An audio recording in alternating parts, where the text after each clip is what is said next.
నమస్కారం. రుద్ర న్యూస్కు స్వాగతం.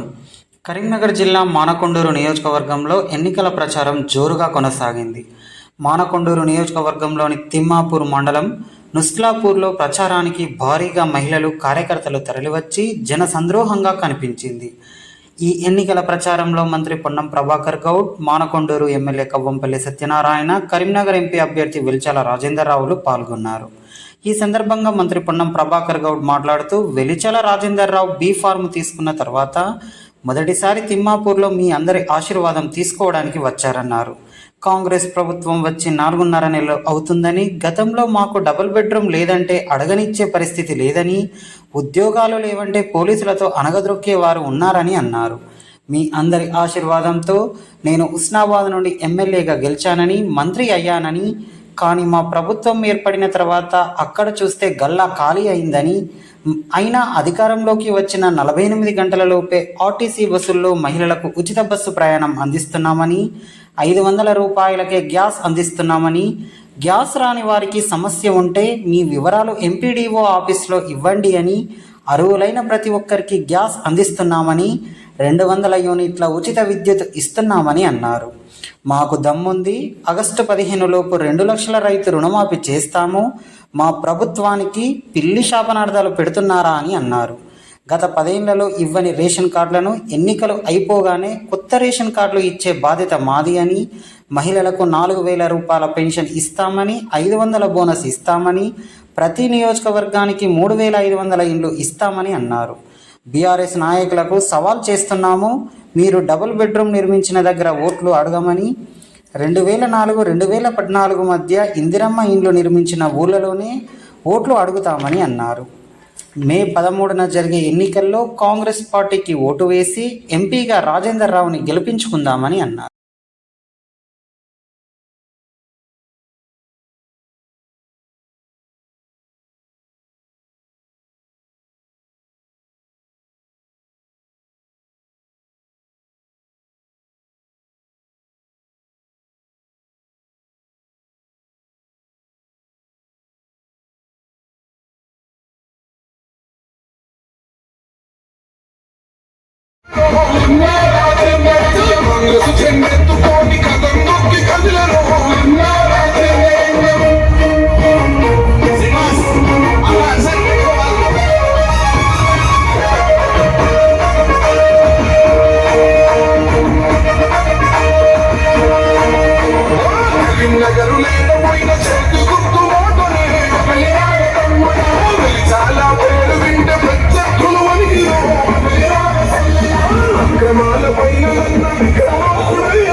అది కూడా చూసుకో.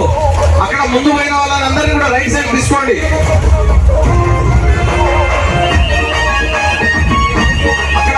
అక్కడ ఎవరున్నారా వెళ్ళండి. మరి మట్టి తల్లి, కరీంనగర్ మట్టి తల్లి, కరీంనగర్ మట్టి తల్లి.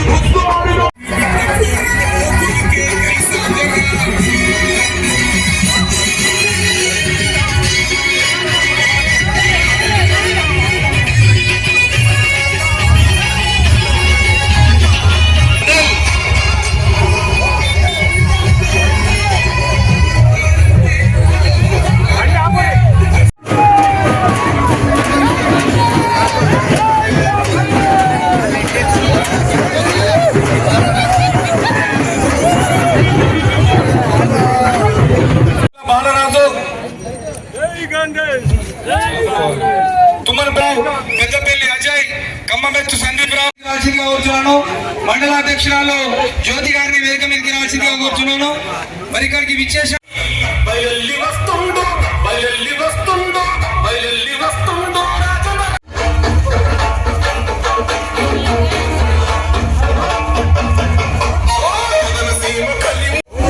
ప్రామిస్ చేస్తున్నా కదా, మీ ఆటో మీ దగ్గరకు వస్తుంది, మీ ఆటో మీ దగ్గర ఉంటుంది. సరేనా? మదరా తల్లి లేరా మీరు?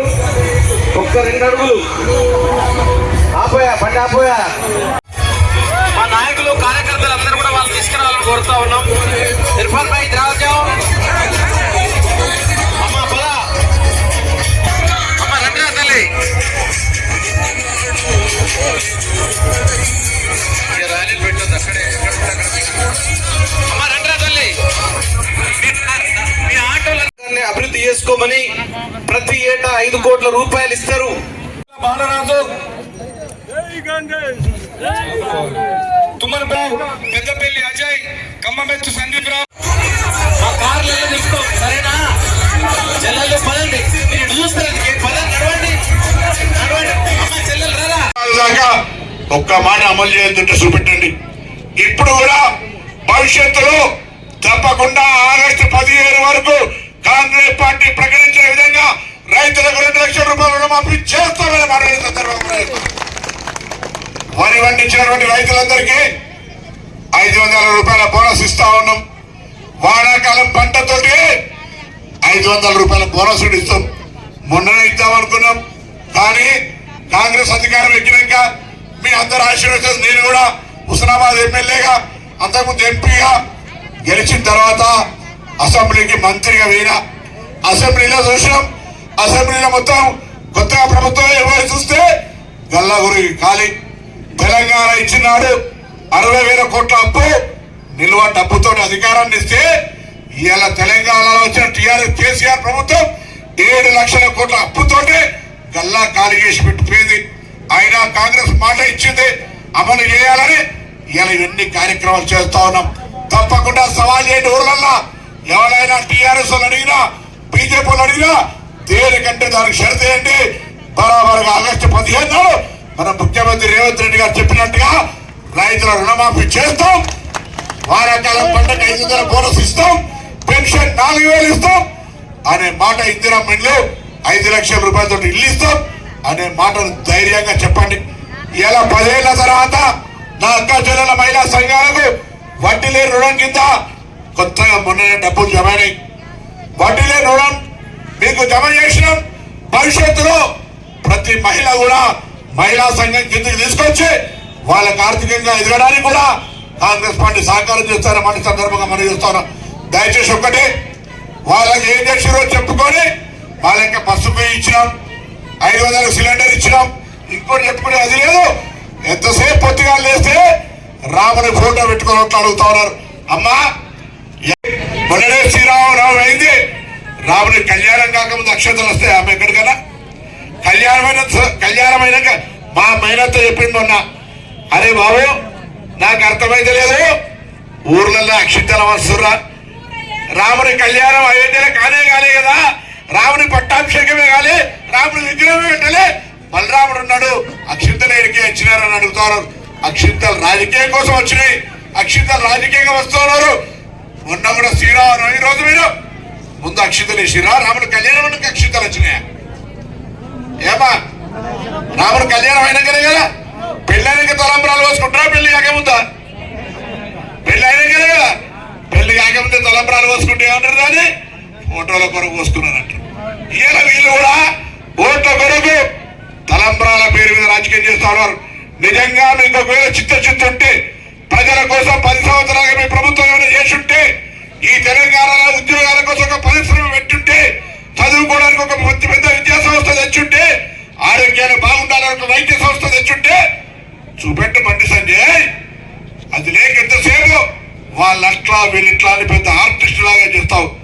నీ పార్టీ నాయకులను ఓట్లాడలేదు నువ్వు. ఇవాళ నీ పార్టీలో ఏ ఒక్క నాయకుడితో కలిసి వచ్చే పరిస్థితి నీ నేతృత్వం. అన్నింటికంటే ఎక్కువ ఒక మాట అడుగుతా ఉన్నా, అసలు నిన్ను రాష్ట్ర అధ్యక్ష పదవి నుంచి ఎందుకు తొలగించినారు? దోపిడీకి పాల్పడ్డావు, పైసలు వసూలు చేసినావు, అవినీతి పరులుగా ముద్రపడ్డావు. కాబట్టి నీ పార్టీ నిన్ను తొలగించిందనే ఆరోపణ ఉంది. ముందు దానికి జవాబు చెప్పమని మానకొండూరు వేదిక నుంచి డిమాండ్ చేస్తారా? నీలాంటి అవినీతి పరులు కారణం కరీంనగర్ పార్లమెంటుకు పనికిరాడు. గతంలో పార్లమెంటు సభ్యులుగా పనిచేసాడు, కరీంనగర్ పార్లమెంటు గౌరవాన్ని కాపాడిండ్రు, కరీంనగర్ పార్లమెంట్ గొంతులు వినిపించారు. కానీ నీలాగా దొంగ సర్టిఫికెట్లు పెట్టి చదువు రాక భాష రాకనే భాష గురించి ఇష్టపడతలే. కానీ ఇక్కడంటే తెలుగులో మాట్లాడచ్చు, కానీ ఢిల్లీ పోతే అక్కడ ఉన్న తెలుగు రాదు. ఈ భారతదేశంలో నియంత్రణ వివరిస్తున్నటువంటి నరేంద్ర మోడీ ప్రభుత్వానికి వ్యతిరేకంగా మానవతావాదైనటువంటి రాహుల్ గాంధీ గారి నాయకత్వాన్ని బలపరచాల్సిందిగా కోరుతున్నా. ఇవాళ ఇంతమంది అక్కడ వీడియో చూసినా, కరీంనగర్ లో బండి సంజయ్ నామినేషన్ వేసుకుంటా భారతీయ జనతా పార్టీ కార్యకర్తల్ని ప్రజలను ఓట్లు అడుగుతలేడు. ఆయన ప్రసంగంలో చెప్తా ఉన్నాడు, కాంగ్రెస్ పార్టీ కార్యకర్తలకు టిఆర్ఎస్ పార్టీ కార్యకర్తలారా నన్ను బలపరచమని అడుగుతా ఉన్నాడు. రాజేంద్రరావు ఎవరు అని అడుగుతా ఉన్నాడు. 2019 కంటే ముందు మీరు కూడా ఒక కార్పొరేటర్ కదా బండి సంజయ్ గారు. నేను 2009 నుంచి 14 ఎంపీ దాకున్నప్పుడు నాతో మున్సిపల్ సమావేశాలు పాల్గొందు కదా. ఇలా రాజేంద్రరావు తండ్రి జగపతిరావు నీకు తెలియకపోతే అది నీ కర్మనా ఆయన కర్మ. ఇలా కనీసం ఇలా మరొక మాట మాట్లాడుతూ ఉన్నాడు. IPL cricket match team captain Narendra Modi అట, కింద టీం లేదు. ఏక్ సుల్తా నరేంద్ర మోడీ తప్ప, నరేంద్ర మోడీ అమిత్ షా తప్ప ఇంకొక నాయకుడు భారతీయ జనతా పార్టీ లేడు. ఇలా టీం అంటే 12 మంది ఉండాలి కనీసం. అదే కాంగ్రెస్ పార్టీ ఇలా భారత్ ఇండియా పార్టీ కూటమి పేరు మీద కెప్టెన్ గా రాహుల్ గాంధీ గారు దేశవ్యాప్తంగా ప్రజాస్వామ్యాన్ని కాపాడాలని తిరుగుతా ఉంటుంటే టీం లేనటువంటి ఆయన ఐపీఎల్ కెప్టెన్ అట, కాంగ్రెస్ కెప్టెన్ వాళ్ళని అడుగుతాను. సరే ఎట్లా ఎవరి ముఖం ఎక్కడ పోయినా 5 ఏళ్ల మానకొండూరు నియోజకవర్గానికి ఈ తెలంగాణ రాష్ట్రానికి భారతీయ జనతా పార్టీ ప్రభుత్వం 10 ఏళ్ళ అధికారంలో ఉంటే ఏం చేసినావో చెప్పు అంటే నేనెందుకు చేయలే. 400 సిలిండర్లు 1200 చేసినా కదా, 60 రూపాయల పెట్రోల్ 120 చేసినా కదా, తప్పుదల 85 180 చేసినా కదా అని చెప్పుకోరు తప్ప మీరు ఏం చేసిర్రు ఏం చెప్పగలుగుతారని అడుగుతాను. అక్క చెల్లెలకు అన్న తమ్ముళ్లకు 2 చేతులు జోడించి మీ అందరూ కూడా హృదయపూర్వకంగా నమస్కారాలు తెలియజేస్తా ఉన్నా. కరీంనగర్ పార్లమెంట్ అభ్యర్థిగా మన మాజీ శాసనసభ్యులు జయపతిరావు గారి కుమారుడు వెలిచాల రాజేంద్రరావు గారి కాంగ్రెస్ పార్టీ అభ్యర్థిగా మీ అందరికీ 2 చేతులు జోడించి మీ ఆశీర్వచనం గురించి వచ్చి ముందు నిల్చున్నాడు. మొన్ననే మీ ఆశీర్వచనంతో 30,000 పైన మెజార్టీతో శాసనసభ్యుడిగా గెలిచినటువంటి మానకొండూరు డాక్టర్ కవ్వంపల్లి సత్యనారాయణ గారు మీ ముందుకు వచ్చినాం. మేమంతా మీకు ఒకటి, మీ అందరి ఆశీర్వచనం కాంగ్రెస్ పార్టీ మీద ఉండాలి. మొన్న మీరు ఏ విధంగా అయితే ఈ రాష్ట్ర ప్రభుత్వాన్ని నియంత్రణ నుంచి ప్రజాస్వామికంగా వాళ్ళకి అర్థం కాదు సమస్య. అందుకే మన పార్లమెంటులో ఎక్కడ కూడా కరీంనగర్ పేరు రాలేదు. అందుకే దయచేసి అమ్మా ఒక్కసారి ఆలోచన చేయండి. కరీంనగర్ పార్లమెంట్ గా చదువుకున్నటువంటి వ్యక్తి ఆనాడు జయపతిరావు గారుగా ఈ మానకొండూరు కరీంనగర్ నియోజకవర్గంలో ఉన్నప్పుడు ఏ విధంగా సేవ చేసిండో తప్పకుండా కాంగ్రెస్ పార్టీ అభ్యర్థిగా డాక్టర్ కవ్వంపల్లి సత్యనారాయణ గారు ఒకవైపు, నేను ఒకవైపు, ఆది శ్రీనివాస్ ఒకవైపు, మేడిపల్లి సత్యం గారు ఒకవైపు, అక్కడ ప్రణవ్ గారు, ఇక్కడ శ్రీనివాస్ గారు, అక్కడ మహేందర్ రెడ్డి గారు, అదేవిధంగా మాజీ శాసనసభ్యులు ఆరేపల్లి మోహన్ గారు, సత్యనారాయణ గౌడ్ గారు, ప్రవీణ్ రెడ్డి గారు అందరం కూడా కలిసి ఎలా రాజేంద్రరావు క్యాండిడేచర్ ను కాంగ్రెస్ పార్టీ నిర్ణయం చేసింది. దయచేసి మీ అందరూ కార్యకర్తలు ఊర్లలో ధైర్యంగా చెప్పండి, మనం పనిచేసేవాళ్ళం 10 ఏళ్ల బీజేపీ టీఆర్ఎస్ మనకేం చేసిందో తెలుసు. అవన్నీ కూడా దయచేసి చెప్పి కాంగ్రెస్ పార్టీ అభ్యర్థిని గెలిపించేలా క్షేత్రస్థాయిలో పనిచేయాలని కోరుతూ మీ అందరు తప్పకుండా కాంగ్రెస్ పార్టీ అభ్యర్థి రాజేంద్రరావు గారు ఆశీర్వించాల్సిందిగా మీ అందరు కోరుతూ నమస్కారం చెప్తూ సెలవు తీసుకుంటా ఉన్నాను. Thank you.